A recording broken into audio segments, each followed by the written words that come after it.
मोहरम नंतर पुन्हा युद्ध.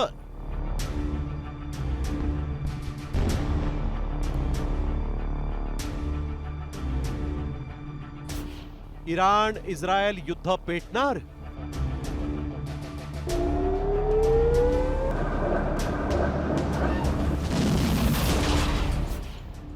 इराणमध्ये लब्बैक हुसैनच्या आरोळ्या.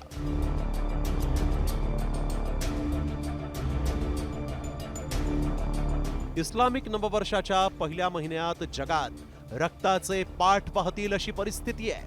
कारण इराण मोहरमची वाट पाहतोय.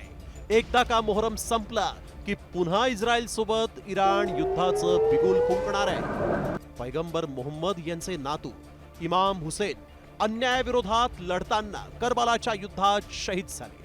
त्यांच्या बलिदानामुळे मोहरम हा महिना शौर्य, त्याग आणि तत्वनिष्ठेची आठवण करून देणार आहे. हाच महिना संपल्यानंतर इराण पुन्हा इस्रायल विरोधात रणांगणात उतरणार आहे. इराणी सैन्याचे प्रवक्ते अबुल फजलनं काय म्हटलंय पाहूया. सध्या अमेरिकेसोबत चर्चेला वेळ लागेल. इराणचा अणु कार्यक्रम लगेचच सुरू होऊ शकतो. इराण लवकरच युरेनियम संवर्धनाची प्रक्रिया पुन्हा सुरू करणार. अमेरिकेनं हल्ला न करण्याचं जाहीर केलं तेव्हाच चर्चा होईल. इराणनं आपला अणु कार्यक्रम पुढे सुरू ठेवला तर त्याच्यावर पुन्हा हल्ला होईल असा इशारा अमेरिका वारंवार देत आली आहे.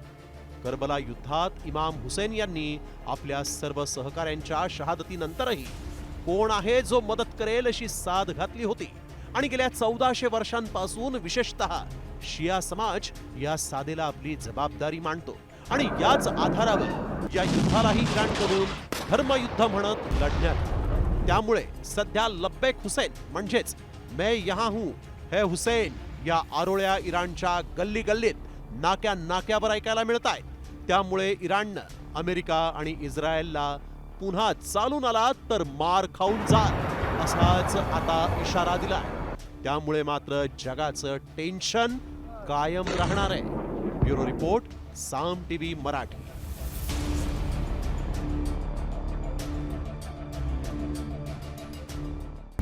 आता isakal.com आहे देशातील नंबर 1 ची मराठी न्यूज वेबसाईट. प्रत्येक अपडेटसाठी isakal.com ला नक्की भेट द्या.